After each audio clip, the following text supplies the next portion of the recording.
ప్రియమైన దేవుని వారలారా, ఈ ప్రాంతానికి నేను రావడము ఇది రెండవసారి. సంతోషపురము ఒకసారి, అలాగే చెరుకువాడకి రెండవసారి, ఇది మూడవసారి అన్నమాట. ఇస్మాయిల్ అయ్యగారి ద్వారా ఈ ప్రాంతంలో వాడబట్టకు దేవుడిచ్చిన ఈ చక్కటి అవకాశమును బట్టి ఎంతగానో సంతోషిస్తున్నాను. మరలా ఈ ప్రాంతాన్ని దర్శించుటకు మరి ఈ ప్రాంత సేవకులు సంఘము ఇచ్చిన పిలుపును బట్టి ఎంతగానో ఆనందిస్తూ ఉన్నాను.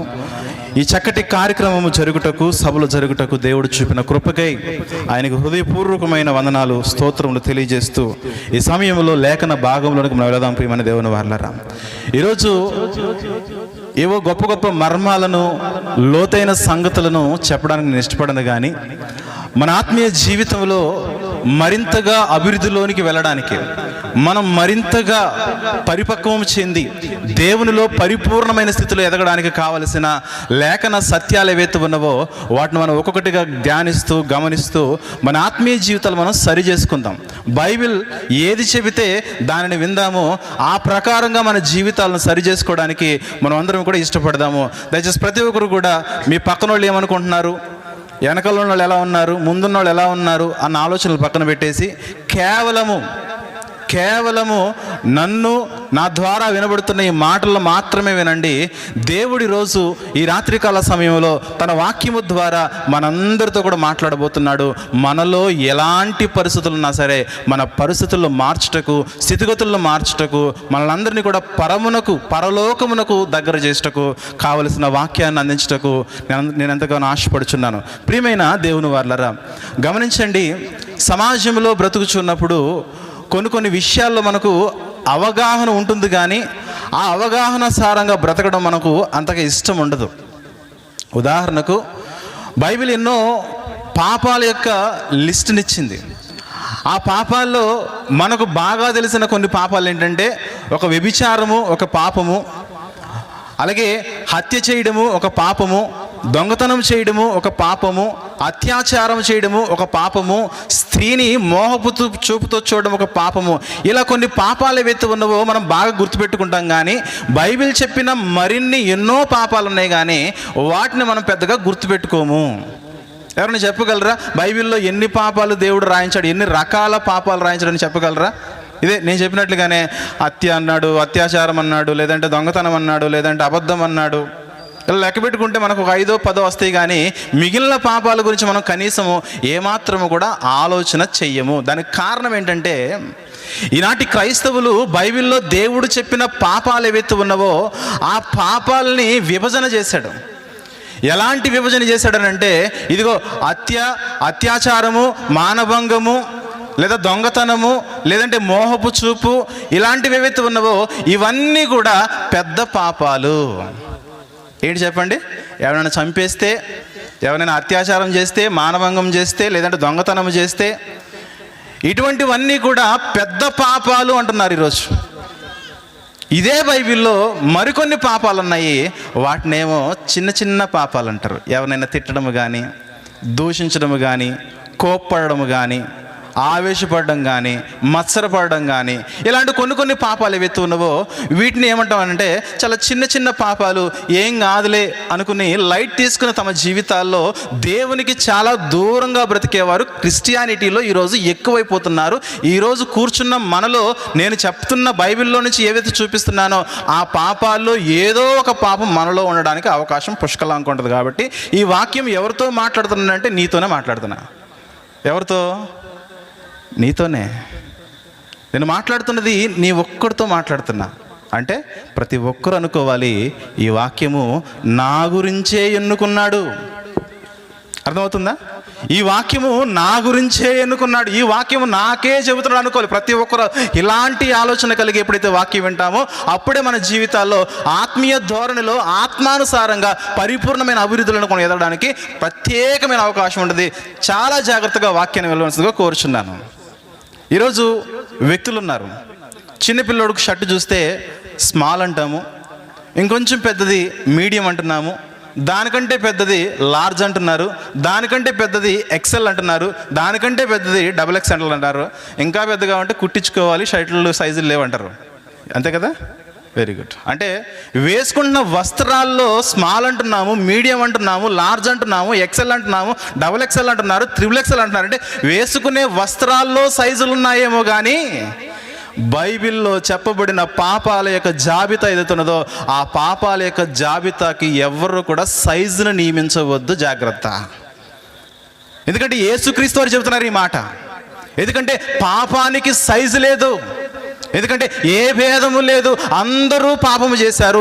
ఈ పాపము చేసి అందరూ కూడా నరకానికి వెళ్ళిపోవడానికి రెడీగా ఉంటే నరకానికి వెళ్ళిపోతున్న వారిని తప్పించడానికే యేసుక్రీస్తు వీరి లోకానికి వచ్చి ఆయన చెబుతున్నాడు, ఒకప్పుడు నేను రాక మునుపు మీరు ఎన్నో వర్తమానాలు ఉన్నారు, యూదుల ధర్మశాస్త్రములో నుండి యూదుల చేత విన్నారు, ధర్మశాస్త్ర ఉపదేశకుల చేత విన్నారు, శాస్త్రుల చేత విన్నారు, పరిసయ్యుల చేత విన్నారు, ప్రవక్తల ద్వారా విన్నారు. కానీ వారు చెప్పిన మాటలు మీకు సరిగా అర్థం కాలేదు. కానీ నేను మీతో చెబుతున్న విషయాలు ఏవైతే ఉన్నావో చాలా జాగ్రత్తగా గమనించండి. ఎందుకంటే వారు వాక్యం చెబుతూ ఉంటే మీరు కొన్నింటిని పెద్దవనుకుంటున్నారు, కొన్నింటిని చిన్నవనుకుంటున్నారు. కానీ బైబిల్లో పాపాల యొక్క జాబితా ఏదైతే ఉన్నదో ఇది పెద్దది కానీ చిన్నది కానీ ఏదీ లేదు.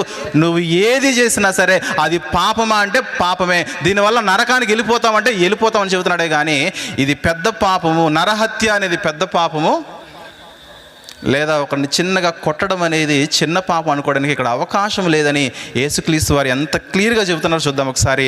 మనందరికీ తెలిసిన అధ్యాయము మత్తయి సువార్త 5వ అధ్యాయము 21వ వచనం చూద్దాం. ప్రియమైన దేవుని వారలారా, మత్తయి సువార్తలోని 5వ అధ్యాయము 21వ వచనం చూసినట్లయితే, నరహత్య చెయ్యవద్దు, నరహత్య చెయ్యవాడు విమర్శకు లోనగునని పూర్వీకులతో చెప్పబడిన మాట మీరు విన్నారు కదా. నరహత్య చేస్తే తీర్పులోనికి వెళ్ళిపోతారు, నరహత్య చేస్తే నరకానికి వెళ్ళిపోతారని, విమర్శలోకి వెళ్ళిపోతారని పూర్వీకులలో, అంటే నేను రాక మునుపు ఉన్న గ్రంథాల్లోను కానీ, నేను రాకముందున్న సేవకులు కానీ, నేను రాకముందున్న ప్రవక్తలు కానీ ఎందరైతే మీకు చెప్పారో నరహత్య చేస్తే నేరం అని చెప్పారు కదా, దానిని మీరు చాలా పెద్ద పాపంగా భావించి ఎవరిని చంపట్లేదు కదా. ఎవరైనా చంపారా? మీరు ఎవరైనా, ఎక్స్క్యూజ్ మీ, మీతోనే మీరు ఎవరైనా చంపారా? సో మీరు నరహత్య చేయలేదు, చేశారా? మీతోనే మాట్లాడుతున్నా. మీరు నరహత్య చేశారా? చేశారు. కింద అదే చెప్తున్నాడు యేసుక్రీస్తు వారు, నరహత్య చెయ్యవద్దని మీతో చెప్పబడిన మాట మీరు విన్నారు కదా. నేను మీతో చెప్పినదేమనగా, తన సహోదరుని మీద కోపపడు ప్రతివాడు సేమ్ టు సేమ్, అంటే చంపితే ఎంతో కోపపడినా కూడా అంతే. అంటే నరహత్యకు సరి సమానమైన పాపము ఏంటి అని బైబిల్ చెప్తానంటే, నీవు నీ సహోదరుని చూచి నువ్వు కోపపడితే అది సేమ్. దేనికి సేము? కోపము ఈక్వల్ టు నరహత్య అన్నాడు, నరహత్య ఈక్వల్ టు కోపం అన్నాడు. ఈ లెక్కను మనం చూస్తే ప్రతిరోజు మనం ఎన్ని హత్యలు చేస్తున్నామో దేవుని రాజ్యంలో ఉండి. అంగీకరించే సత్యమేనా? అంగీకరించాల్సిందేనా? అంటే ఇప్పుడు దేవుని న్యాయ వ్యవస్థ అంటే ఒకటి ఉన్నది కదా. భారతదేశ న్యాయ వ్యవస్థ వేరు, చంపితేనే సాక్ష్యాలు ఉన్నాయా అని అడుగుతుంది. కానీ దేవునికి స్పష్టమైనది అస్పష్టమైనది ఏదీ లేదు. ఆయనకు కంటికి ప్రతిదీ కనిపిస్తుంది. కాబట్టి మనం ఎంతమంది మీద సనుక్కుంటామో, ఎంతమంది మీద కొనుక్కుంటామో, ఎంతమందిని దూషిస్తామో, ఎంతమందిని విమర్శిస్తామో, ఎంతమంది మీద కోపపడతామో. బైబిల్లో కూడా అన్నాడు కదండి, కోపపడు కానీ పాపము ఎందుకు కోపపడమన్నాడు ఆయన? అవతల వ్యక్తిని సంపాదించుకున్నట్టుకు కోపపడమన్నాడు కానీ నీ కోపాన్ని బట్టి ఆ వ్యక్తిని నువ్వు వదిలిపెట్టడానికి కాదు బైబిల్ చెప్పేదే. ఇలా ఎక్కడ చూడండి, మనము మన జీవితాల్లో వాక్యాన్ని వింటున్నాము, వాక్యాన్ని చదువుతున్నాము. అసలు ఈ లెక్కన హత్య చేస్తే నేరము, అది బైబిల్ ప్రకారమైన లోకానుసారమైన. కానీ బైబిల్ చెప్తుంది, మీలో ఉన్న కోపం ఏదైతే ఉన్నదో కోపాన్ని తీసేయండి, ప్రైమరీ తీసేయండి. జైలు నుంచి రిలీజ్ అయిన ఒక 7-8 సంవత్సరాల తర్వాత రిలీజ్ అయిన ఖైదీని అడుగుతున్నాడు ఒకరోజు ఒక యాంకర్, జర్నలిస్ట్ అడుగుతున్నాడు, ఏంటి నీ ప్రాబ్లం అంటే, నా అంత మంచోడు లేడండి, ఆ రోజు ఏమైందో నా దరిద్రం అర్థం కాలేదు కానీ విపరీతమైన కోపం వచ్చింది, చేతిలో కర్ర ఉంది, గట్టి కొట్టేశాను, అటు తలకాయ పగిలిపోయింది, నేను జైల్లోకి వెళ్ళిపోయాను. దేనిది చెప్పండి? వాడు హత్య చేయడానికి మొదటి కారణం ఏంటి చెప్పండి? కోపము. బైబిల్ చెప్తున్నది ఇక్కడ ఇదేదో కోపపడడం చిన్న పాపము, నరహత్య చేయడం పెద్ద పాపం అని వీటికి సైజులను బైబిల్ చెప్పలే. ఎందుకంటే నరహత్య ఎంత తీవ్రమైన పాపమో కోపము కూడా అంతే తీవ్రమైన పాపము. నరహత్య చేస్తే ఎలాగైతే విమర్శకి వెళ్ళిపోతున్నావో, నీవు కోపపడినా కూడా ఏమన్నాడు అక్కడ? విమర్శకు లోనవుదు అన్నాడు. తర్వాత మాట ఏంటి చెప్పండి? మీరు తన సహోదరుని చూచి వ్యర్థుడా అని చెప్పువాడు మహాసభకు లోనగును, ద్రోహి అని చెప్పువాడు నరకాగ్నికి లోనగును. అసలు ఈ లెక్కను చూస్తే మనం బైబిల్ ప్రకారంగా ఎన్ని రోజులు, ఎన్ని పర్యాయాలు మనము నరహత్యలు చేస్తున్నామో గమనిస్తున్నారా? నరహత్యకు సరి సమానమైన ఈక్వల్ పాపాలు మనం చేస్తున్నామో గమనిస్తున్నారా? ప్రాక్టికల్గా ఆలోచించండి ఒకసారి. ఇది వాక్యము నేను చెబుతున్నా మీరు వింటున్నారని కాదు.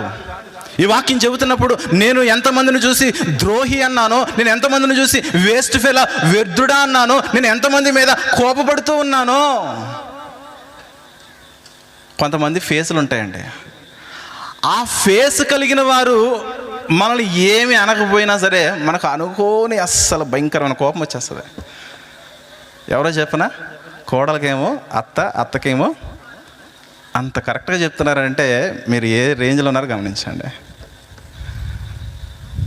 ఇది యూనివర్సల్ ట్రూత్. ఇది గమనిస్తున్నారా ప్రియులారా?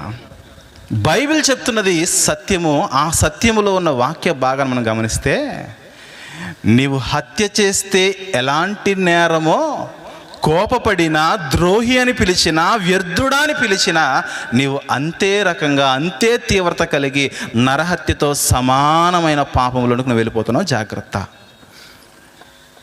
నేను మంచోడని చేయొద్దండి ఒకసారి ఎవరైనా ఈ వాక్యాన్ని చదివి. అయ్యి బాబు ఒక్కరు కూడా లేరా? అదండి మన జీవితం. ప్రార్థనోళ్ళు అని 10 సార్లు చెప్పుకోవడం కాదు. ప్రభువు మనకు నేర్పించిన సాక్ష్యమైన జీవితం ఏదైతున్నదో ఆ సాక్షి జీవితం మనకు లేకపోతే మనం ఎన్ని పాటలు పాడినా, ఎంత ప్రార్థన చేసినా, ఎన్ని ప్రసంగాలు చెప్పినా, ఎన్ని ప్రసంగాలు విన్నా అదంతా కూడా వృధా.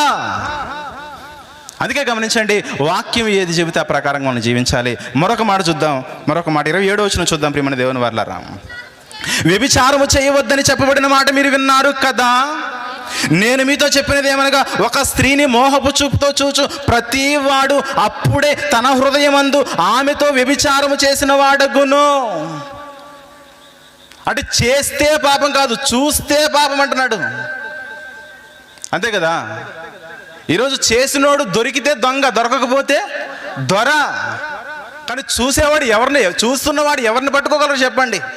అందమైన ఆడపిల్ల అలా వెళుతూ ఉంటే ఈ చూసే కన్నులు, నేత్రానందంతో చూసే కన్నులు ఎన్నో ఉంటాయి కదా. ఈ కన్నులను ఎవరు పట్టుకోగలరు చెప్పండి? ఆ దేవుడు మాత్రమే పట్టుకోగలడు. ఒకరోజు శిక్షిస్తాడు. జాగ్రత్త. దాన్ని అత్యాచారం ఉంటుంది బైబిల్.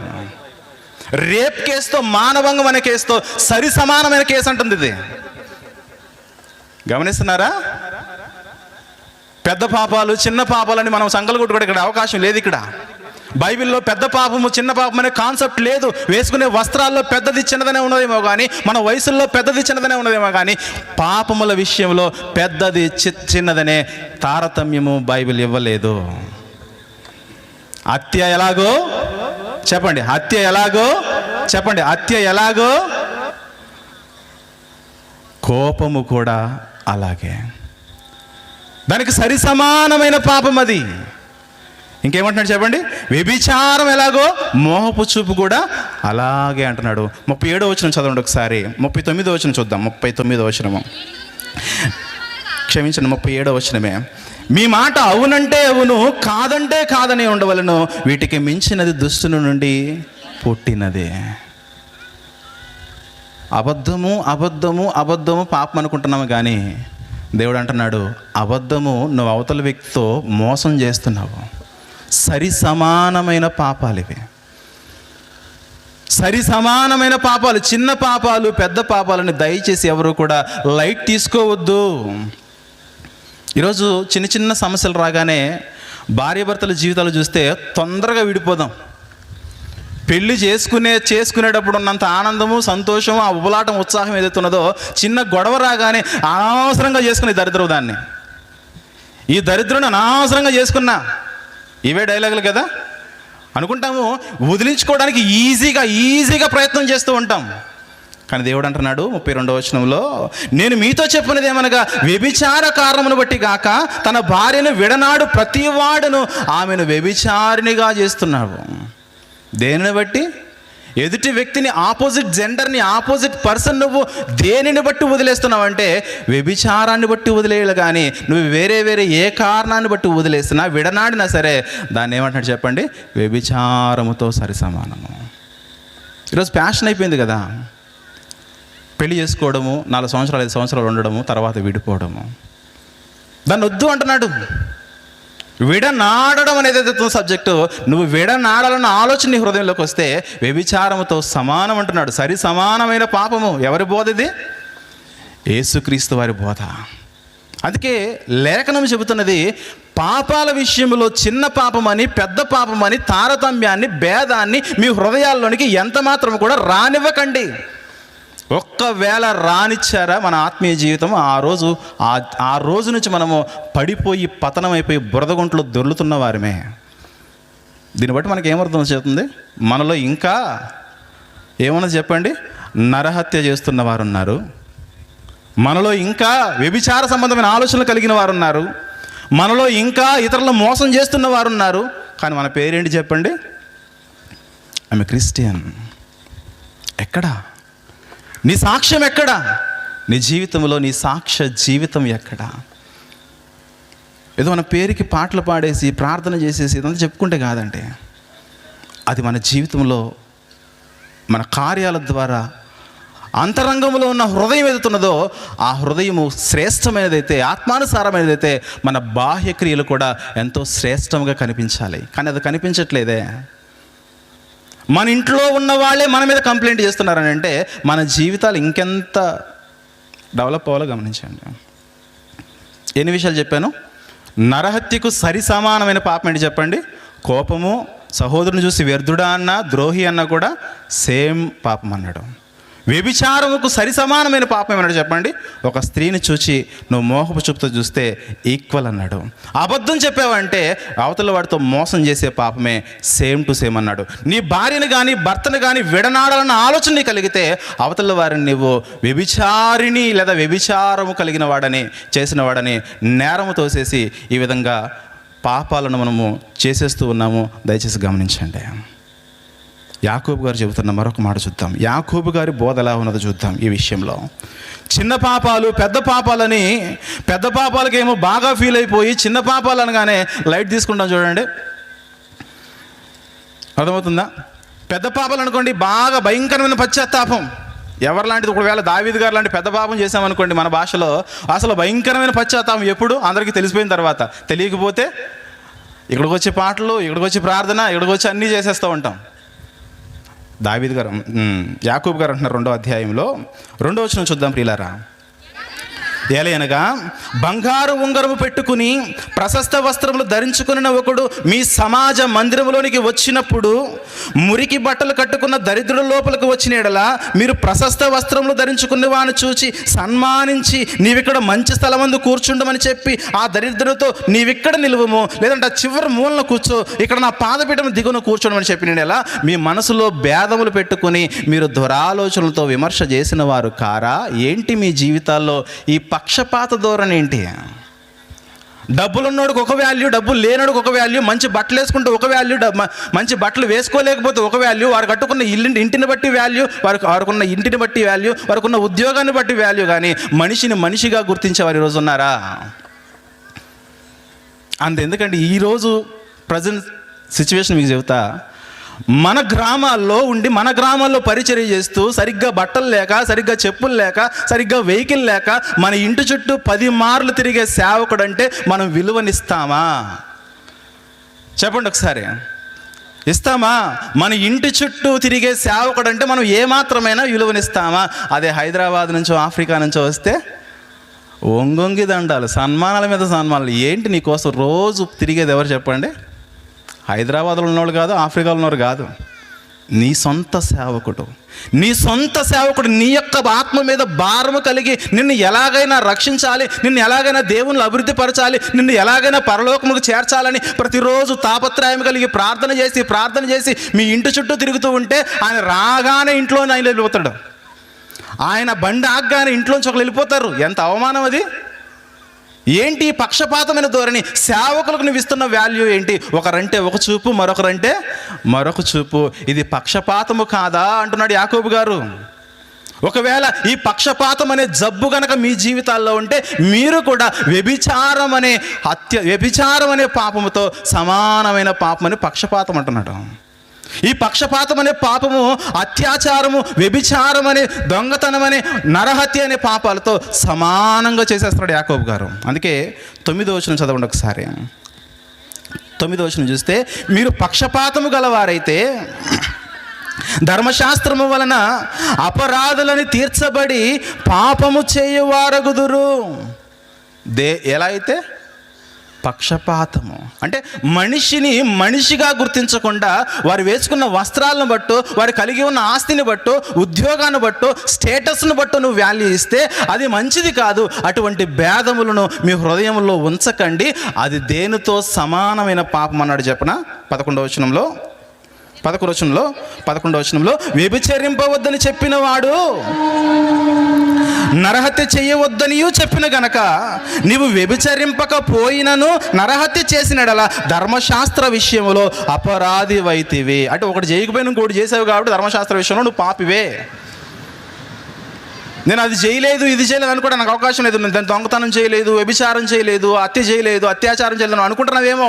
పక్షపాతం అనే జబ్బు నీలో ఉంది కదా, నీవు ధర్మశాస్త్ర విషయంలో, దేవుని వాక్యం విషయంలో అపరాధివే. ధర్మశాస్త్రంలో అన్ని ఆజ్ఞలు గైకొని ఈ పక్షపాతం అనే విషయంలో కనుక నువ్వు తప్పిపోతే నీ ఫెయిల్యూర్ స్టోరీ, నీ ఆత్మీయ జీవితం. ఈ లెక్కన ఆలోచించండి. మనలో పరిశుద్ధులు ఉన్నారా? ఇంకా మార్చుకొని పాపాలను మనం మార్చుకోవాల్సిన అవసరం ఉన్నదా? చెప్పండి. నేను 100% నేను ప్యూర్గా పరిశుద్ధంగా ఉన్నానని ఎవరైనా అనుకోగలరా? ఇవి బేసిక్ లెసన్సే కదా, ఇవన్నీ కూడా బేసిక్ విషయాలే కదా ఇవన్నీ కూడా. ప్రభువే చెబుతున్నాడు, నాయనా నేను హత్య చేయలేదు అనుకోవద్దు. నీ సహోదరుని ఉద్దేశించినా, కోప్పడినా, ద్రోహి అని పిలిచినా నీవు నరహత్యకు సరి సమానమైన పాపం చేస్తున్నావు. జాగ్రత్త. నీ హృదయంలో నువ్వు మార్చుకో. ఎక్కడండి మనం మారుతున్నది?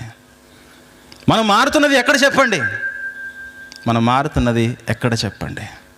సంఘాల్లో మాత్రం పరిశుద్ధంగా ఉంటే కాదు, ఇంటిలో పరిశుద్ధంగా ఉండాలంటున్నాడు యేసుక్రీస్తు వారు. అది ఎక్కడో చూద్దాం ఒకసారి. మార్కు సువార్త కొంచెం స్పీడ్గా మనము వెళదాము. మార్కు సువార్తలోని 7వ అధ్యాయము 8వ వచనం చూద్దాం. మార్కు సువార్తలోని 7వ అధ్యాయం 8వ వచనం చూస్తే, మీరు దేవుని ఆజ్ఞను విడిచిపెట్టి మనుషుల పారంపర్యాచారములు గైకొనుచున్నారు. అసలు ఇది ఎంతటి చోద్యమో చెప్పనా? సాక్షాత్తు సర్వోన్నతుడైన దేవుని ఆజ్ఞలను మనిషి విడిచిపెట్టేస్తున్నాడు, కానీ మనిషి ఏది చెబితే మనిషికి జేజేలు కొట్టుకుంటూ వెళ్ళిపోతున్నాడు. అంటే దేవునికి మనిషి భయపడుతున్నాడా? మనిషి అనేవాడు దేవుని ఆజ్ఞను విడిచిపెడుతున్నాడు. ఆ ఆజ్ఞలలో ముఖ్యమైన ఆజ్ఞ గురించి మాట్లాడుతున్నాడు 10వ వచనంలో. నీ తల్లిదండ్రులను ఘనపరచవలననియు తండ్రినైనను తల్లినైనను దూషించు వారికి తప్పక మరణశిక్ష విధింపవలననియు దేవుడు చెప్పాడు కదా. అసలు ఈ విషయంలో మనం ఎంత దొరికిపోతామో గమనిస్తున్నారా? మన ఇళ్లలో పెద్దలున్నారు, వృద్ధులున్నారు, వారికి కనీసము పట్టెడు అన్నం పెట్టేవాళ్ళు ఉన్నారా? ఈరోజు వాళ్ళు తినేదే 10 ముద్దలు కూడా తినరు, 6-7 ముద్దలు తింటారు. 6-7 ముద్దలు అన్నం పెట్టడానికి ఈరోజు ఎంత నొప్పో చూడండి. ఇళ్లలో కొడుకుకి అంతే నొప్పి, కోడలికి అంతే నొప్పి, కూతురికి అంతే నొప్పి, అల్లుడికి అంతే నొప్పి. ఈ నలుగురు అంత నొప్పిగా ఫీల్ అయితే నిన్ను కని పెంచి చదివించి నీకోసం సమస్తము సమకూర్చిన వాళ్ళ జీవితం వృద్ధాప్యంలో ఉంటే, వారు 6-7 ముద్దలు కూడా సరిగ్గా తినలేని స్థితిలో వారు ఉంటే వాళ్లకు నువ్వు ఎలాంటి పోషణ నువ్వు ఇస్తున్నావో జాగ్రత్త. ఈ మధ్యకాలంలో నేను గమనించండి, పెద్దవాళ్ళు ఎవరున్నా సరే వాళ్ళ దగ్గరికి నేనే వెళ్ళి మాట్లాడుతుంటారు. వృద్ధులు కనబడితే, ఏంటి మీ పోషణ, మీ జీవితం ఎలా గడుస్తుందని అంటే ఒక్కొక్క అనుభవం విచిత్రంగా ఉంటాయి. రీసెంట్గా ఒక తల్లిగారిని కలిశాను, చాలా పెద్ద ఆవిడ. ఏంటి బామ్మగారు ఏంటి పరిస్థితి అని అంటే, ఏం చెప్పమంటావు, సంపాదించాను, ఆస్తులు కూడా పెట్టాను, తిని తినక వేసుకుని వేసుకోక ఏదో ప్రతి రూపాయి కూడా పెట్టి సంపాదించి వాడి చేతిలో పెడితే ఈరోజు నాకు అన్నం పెట్టట్లేదు. అదేంటి వాళ్ళు కూడా క్రిస్టియన్సే అన్నావు కదా అంటే, క్రిస్టియన్సేనండి, ఎన్నో మాటలు వింటారు, తల్లిదండ్రులు బాగా చూసుకోవాలని, అత్తమామలు గౌరవించుకోవాలని ఎన్నో మాటలు వింటారు, ఎన్నో వింటారు, కానీ మాకు పెట్టే విషయం దగ్గరకు వచ్చేసరికి వారికి చెయ్యి రాదండి, అలాంటి వాళ్ళని ఏం చేయాలి, ఇక దేవునికే అప్పగిస్తున్నాం అని వాళ్ళ బాధలు మనం చూడాలి పిల్లరా. అట్లా కాదమ్మా, మరి చర్చికి వెళ్తున్నారు కదా అంటే చర్చికి వెళ్తారండి. ప్రతి బుధవారం ఉపవాస ప్రార్థన ఉంటుంది. ఉపవాస ప్రార్థన జరిగేటప్పుడు అయ్యగారికి ఇడ్లీలు తీసుకెళ్తారు, కానీ ఇంట్లో ప్రతిరోజు కనబడే మాకు 2 ఇడ్లీ పెట్టరండి వీళ్ళు. అర్థమవుతుందా? సేమ్ కంప్లైంట్స్ మన కుటుంబాల్లో వస్తున్నాయా? అయ్యగారికి ఉపవాస ప్రార్థన అయిపోగానే ఇడ్లీలు తీసుకెళ్ళిపోతున్నారట. ఇంట్లో ఉన్న తల్లిగారికి మాత్రము, అత్తగారికి మాత్రము 2 ఇడ్లీ పెట్టలేని దౌర్భాగ్యమైన స్థితిలో ఈరోజు సమాజం బ్రతుకుతుందంటే గమనిస్తున్నారా? బ్రతుకున్నంతకాలం 2 ఇడ్లీ పెట్టలేని ఈ కొడుకు, కోడలు, కూతురు, అల్లురు చచ్చిపోయిన తర్వాత ఊరందరినీ పిలిచి ఏం పెడతారు చెప్పండి? భోజనం కాదది, భోజనం కాదది. అంతకు మించి పంచభక్ష పరమాన్నాలతో పాటు మటన్ కర్రీ పెడతాడు. ఏది ఎవడు? ఇడ్లీ పెట్టలోనుడు. ఇడ్లీ పెట్టలోనుడు 2 ఇడ్లీ పెట్టి ఇంత చట్నీ వేయలేనోడు ఆమె చచ్చిపోయిన తర్వాత, ఆయన చచ్చిపోయిన తర్వాత ఊరందరినీ పిలిచి ఏం పెడతారు చెప్పండి? మటన్ బిర్యానీ పెడుతున్నారండి ఈరోజు. ఎంత బాధాకరమైన విషయము. ప్రతిరోజు చర్చికి వెళ్ళిపోయి ప్రతిరోజు పాట, ప్రార్థన, సమస్తం ఆత్మీయ జీవితం, దేవుని చిత్తం, మాటకు ముందు దేవుని చిత్తం, మాట తర్వాత దేవుని చిత్తం, దేవుడు దేవుడు దేవుడు అంటున్నావే, ఆ దేవుని యొక్క వాక్యం చెబుతున్నది నీ ఇంట్లో వరకు నువ్వు ఎలాంటి వాల్యూ ఇస్తున్నావు? అత్తమామల విషయంలో, వృద్ధుల విషయంలో నువ్వు ఎలాంటి వాల్యూ ఇస్తున్నావు? ఒకవేళ వాళ్ళకి గనక సరైన స్థితిలో వారికి అన్నం పెట్టకపోతే సరి సమానమైన పాపం అంటున్నాడు. వెళ్ళిపోవాలి ఎక్కడికి? నరకమే. వేటితో సరి సమానమైన పాపము? మరణ శిక్షకు పాత్రులు ఎవరైతే ఉంటారో వాటితో, ఆ పాపాలతో సరి సమానమైన పాపం. తల్లిని కానీ తండ్రిని కానీ దూషించి వారికి తిండి పెట్టలేని స్థితిలో ఉంటే. మరొక కేసు చెప్తా. అంటే సేవకులం కదా, కొంతమంది మా వయసుతో సంబంధం లేకుండా వాళ్ళ యొక్క ఫ్యామిలీస్లో జరిగే ఇన్సిడెంట్ మా దృష్టికి తీసుకొస్తూ ఉంటారు. ఈ పరిస్థితి ఏంటంటే, ఏంటి మీ మధ్య కొట్లాటలు అంటే, ఏం చెప్పమంటావన్నా, మా ఇంటికి చుట్టాలు వచ్చారు, మా బంధువులు వచ్చారు, వాళ్ళ బంధువులు వచ్చారు, మా ఆవిడ అందరికీ టీ ఇచ్చింది కానీ ఆ అందరిలో ఉన్న మా అమ్మకు మాత్రం టీ ఇవ్వలేదు. ఏంటి అర్థమవుతుందా? టీ అండి, ఇంత కప్పు, ఇంత నీళ్ళు వేస్తే, ఇంత చక్కెర వేస్తే, ఇంత టీ పొడి వేస్తే తయారయ్యి ఇంత టీ ఇవ్వలేక ఎంత అందరిలో ఎంత అవమానం చెప్పండి. వాళ్ళ అమ్మకి ఇచ్చింది, వాళ్ళ తమ్ముడికి ఇచ్చింది, వాళ్ళ నాన్నకి ఇచ్చింది, అందరికీ ఇచ్చింది, వాళ్ళ బంధువులందరికీ ఇచ్చింది, ఇటు సైడ్ ఉన్న వాళ్ళందరికీ ఇచ్చింది, కానీ మా అమ్మ అక్కడే కూర్చుందండి. ఏం చేసింది మా అమ్మ? ఇవే కదా ఈ సమాజానికి, ఈ కుటుంబ వ్యవస్థకు దేవుడు ఏర్పాటు చేసి చెబుతున్న మాటలు ఏంటంటే ఇవే కదా. మనం అనుకుంటామేమో దేవుని సన్నిధికి వెళ్ళిపోతున్నాం, ఎవరికి అన్యాయం చేయట్లేదు అనుకుంటున్నావేమో, నువ్వు ఎవరికి అన్యాయం చేయట్లేదేమో, కానీ ఇంట్లో వాళ్ళకి అన్యాయం చేస్తున్నావు. ఇంట్లో ఉన్న పెద్దోళ్ళు ఉన్నారే, వాళ్ళకి అన్యాయం జరుగుతుంది. ఇక్కడ సరి సమానమైన పాపాలు, నరకానికి వెళ్ళిపోవడానికి దేవుడు ఎలాంటి పాపాల లిస్ట్ అయితే ఇచ్చాడో వాటికి సరి సమానమైన పాపాలు. నీ తల్లిని కానీ తండ్రిని కానీ నువ్వు తృణీకరిస్తే వెళ్ళిపోవాల్సిందే నరకానికి. ఏమన్నాడు చెప్పండి అక్కడ? మార్కు సువార్త 7వ అధ్యాయంలో చివరిలో ఒక చక్కటి మాట అంటాడు. 11వ వచనం చూస్తే, 11వ వచనంలో, ఒకడు తన తండ్రినైనను తల్లినైనను చూచి అసలు నా వలన నీకు ఏది ప్రయోజనమగునో అది కొర్బాను అంటే దేవార్పితమని చెప్పినాడలా తన తండ్రికైనను తల్లికైనను వానికి ఏమీ చెయ్యనియ్యాక, ఇదిగో అమ్మకి ఇంత అన్నం పెట్టాలి, నాన్నకి ఇంత అన్నం పెట్టాలి, లేదా వాళ్ళకి అనారోగ్యంగా ఉంటే వారిని హాస్పిటల్కి తీసుకెళ్ళి ఒక 100 రూపాయల మందులు తీయాలి. వీళ్ళని చూపించడం మానేసి, వీళ్ళకి పెట్టడం మానేసి, వీళ్ళ ద్వారా ఒక 100 రూపాయలు మిగిలించుకొని అది కాస్త తీసుకెళ్ళి కానుకలు పెట్టిలో వేస్తే ఏం ప్రయోజనం అంటున్నాడు యేసుక్రీస్తు వారు. ఇటువంటివి మీరు ఎన్నో చేయుచున్నారు. 13వ వచనంలో, మీరు నియమించిన మీ పారంపర్యాచారం వల్ల దేవుని వాక్యమును నిరర్ధకము చేయుదురు. ఇటువంటివి అనేకములు మీరు చేయుచున్నారు. గమనిస్తున్నారు ప్రియమైన దేవుని వాళ్ళరా? ఇంతకుముందు ఒక పాట పాడారు.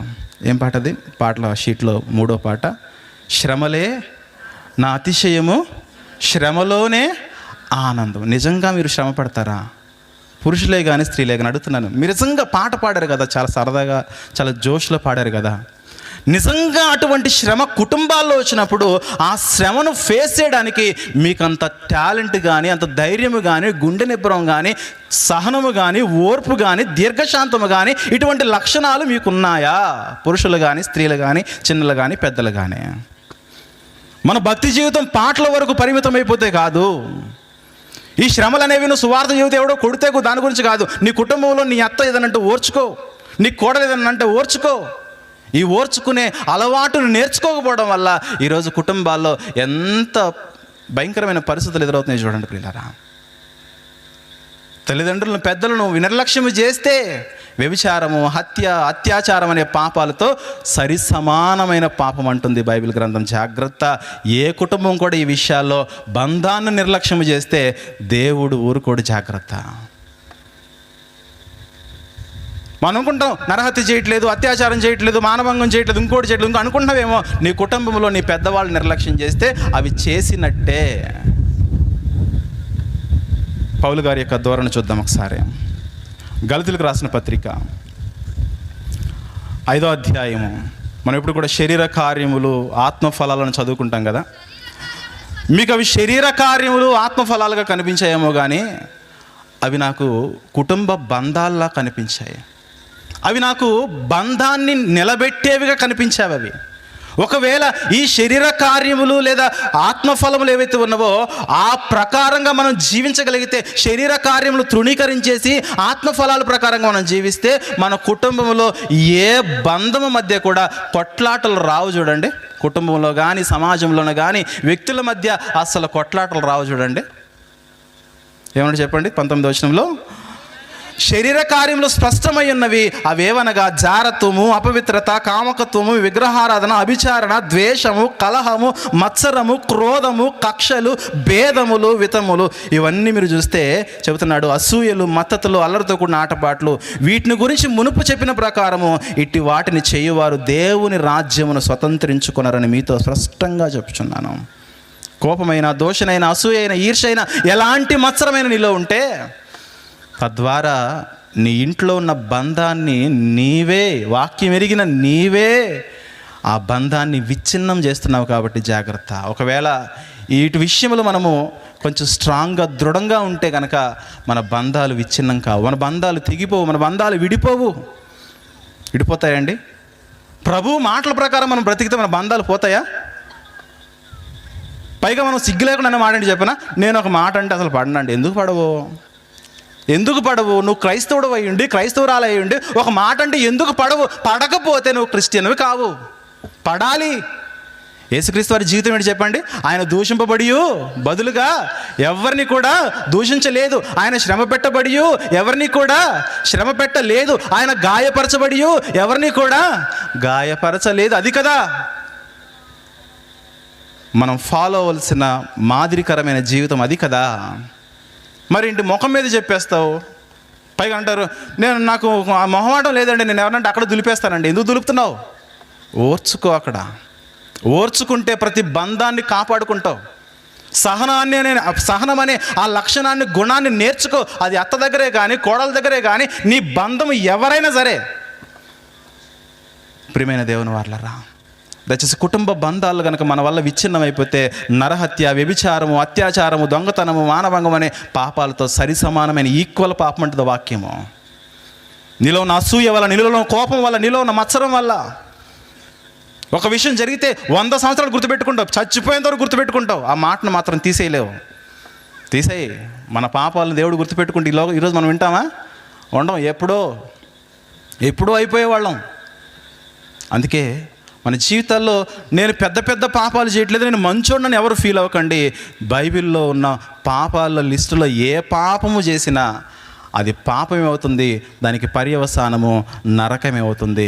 కొంచెము బుద్ధిహీనత, మనలో ఉన్న జ్ఞానము, మనలో ఉన్న ఘనతను అది దూరం చేస్తున్నాను అన్నాడు ప్రసంగి. ఆ మాట చూసుకుని మనం ముందుకెళ్దాం పిల్లారా. ప్రసంగి గ్రంథము 10వ అధ్యాయము 1వ వచనం చూసినట్లయితే చదవండి. చచ్చిన ఈగలు పడుట చేత అది చెడు వాసన కొట్టనన్నాడు. కొంచెము బుద్ధిహీనత త్రాసులో ఉంచిన ఎడల జ్ఞానమును ఘనతను తేలగొట్టును. అనుకోవచ్చు, నాకు చిన్న సమస్యలేనండి. ఏంటా సమస్య? కోపము, ఆవేశము, దూషణ. కొంతమంది చూడండి, పేరుకే క్రిస్టియన్స్, అంతేనా? పేరుకే క్రిస్టియన్స్ బూతులన్నీ మాట్లాడేస్తూ ఉంటారు. చిన్న గొడవ రాని ఉండండి, మనం పట్టుకుంటారు ఎవరన్నా. అది భార్యాభర్తల మధ్య కానీ పక్కింటోళ్ళతో కానీ పొరుగులతో కానీ చిన్న గొడవ రానివ్వండి, మనల్ని ఎవరైనా పట్టుకోగలరా? ఒకవేళ మనల్ని ఎవరైనా ఆపేసినా సరే, ఆపుతున్న వాళ్ళు మనం పక్కకి గెంటేసి మనం ఫైటింగ్ ముందెళ్ళిపోతాం. చూడండి, గమనిస్తున్నారా? అందుకే మనలో చిన్న చిన్న బలహీనతలే ఉంటాయేమో. ఆ చిన్న చిన్న బలహీనతలు, ఆ బుద్ధిహీనతలు ఏవైతే ఉన్నవో మనకు జ్ఞానాన్ని, మన యొక్క సాక్ష్యాన్ని, మన యొక్క ఘనతను, దేవునిలో మనం ఎదిగిన తీరునవి దూరం చేస్తాయి. కాబట్టి చిన్నదని ఎవరు కూడా నిర్లక్ష్యం చేయకండి. చిన్నదని ఎవరు కూడా నిర్లక్ష్యం చేయకండి. అలా నిర్లక్ష్యం చేస్తే నరకానికి మన జీవితాలు వెళ్ళిపోతాయి. యేసుక్రీస్తు వారు ఏమన్నా చెప్పండి, ఆవగింజంత విశ్వాసం ఉంటే పరలోకానికి వెళ్ళిపోతాం. ఇక్కడ అంటున్నాడు, ఆవగింజంత బుద్ధిహీనత ఉందనుకో నరకానికి వెళ్ళిపోతాం. Same formula. ఆవగింజంత విశ్వాసం ఉంటే నువ్వు పరలోకానికి ద్వారాలు తెరవబడతాయి. ఆవగింజంత బుద్ధిహీనత నీ మైండ్లో అలాగే ఉందనుకో, తర్వాత తీసేద్దామనుకున్నావు, అది కంపు కొట్టి దుర్వాసన కొట్టి నీ శరీరాన్ని, సర్వమైన ఆత్మను అది నాశనం చేసేస్తుంది. జాగ్రత్త. అందుకే బైబిల్ చెప్తున్నది, చిన్న పాపాలు పెద్ద పాపాలనే ఆ డెఫినేషన్ ఏమి ఇవ్వకండి, నిర్వచనం ఏమి ఇవ్వకండి. పాపమా? ఎస్, ఇది పాపము. దేవుడు ఎలా చూడమన్నాడు అలాగే చూడు వాక్యాన్ని. పక్షపాతం అనే దాన్ని వదిలిపెట్టు. ఒకవేళ పక్షపాత ధోరణిలో ఉండి వ్యక్తిని బట్టి వ్యక్తికి బట్టి విలువిస్తే అది పాపమే ఉంటుంది. వ్యభిచారం అనే పాపము, అలాగే నరహత్యం అనే పాపముతో సరి సమానమైన పాపాల లిస్టులో పక్కనే ఉంటుంది, ఈక్వల్గా ఉంటుంది పక్షపాతం. అందుకే ప్రియమైన దేవుని వారలారా, గమనించండి, మన జీవితాల్లో వాక్యమునకు మనము ప్రథమమైన స్థానం ఇద్దాము. ఆ వాక్యం మనలో ఉన్న ఏ లోపమైనా మార్చుకో అని అంటే వెంటనే మార్చుకోవాలి. వెంటనే అంటే ఇప్పుడే మార్చేసుకోవాలి. మా అత్తగారికి నేను ఈరోజు ఉప్మా ఉండని పెట్టలేదని అనుకుంటున్నారు అనుకోండి, రేపు నుంచి పెట్టేసేయండి. అర్థమవుతుందా? ఇడ్లీ పెట్టలేదు అనుకుంటున్నారు, పెట్టేయండి. మా అమ్మగారు హాస్పిటల్కి తీసుకెళ్ళలేకపోయినా తీసుకెళ్ళండి తొందరగా. ఎందుకంటే పాపం అది. నువ్వు ఆలస్యం చేసేకోలేదు, పాపమే అది. జాగ్రత్త. కాబట్టి మరిన్ని సంగతులు మనము రేపు ఎల్లుండి కూడా ఉంటాను కాబట్టి ఎక్కువ సమయం నేను తీసుకుంటాను. దాసులు సిద్ధంగా ఉన్నారు, వారికి సమయాన్ని అందిస్తాను. దయచేసి గమనించండి, మన జీవితాల్లో లోపల పరిశుద్ధత ఉంటే బయట బాహ్యక్రియలు కూడా పరిశుద్ధంగానే ఉంటాయి. మన బాహ్యక్రియలు సరిగా లేవు అంటే లోపల మనం మార్చుకోవాల్సింది చాలా ఉన్నదని విషయాన్ని మనం గమనించవలసిందిగా కోరుచున్నాను. ఈ నా మాటలు ముగిస్తున్నాను. అందరికీ వందనాలు. Thank you so much.